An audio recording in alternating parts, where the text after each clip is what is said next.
Among Asian archerfish, it's the biggest that gets the most food, and they have an extraordinary method of catching prey. They fire a powerful jet of water at their target.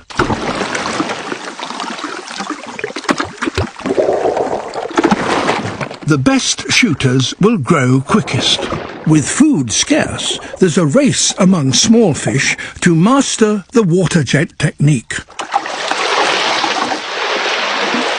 But it's difficult to perfect.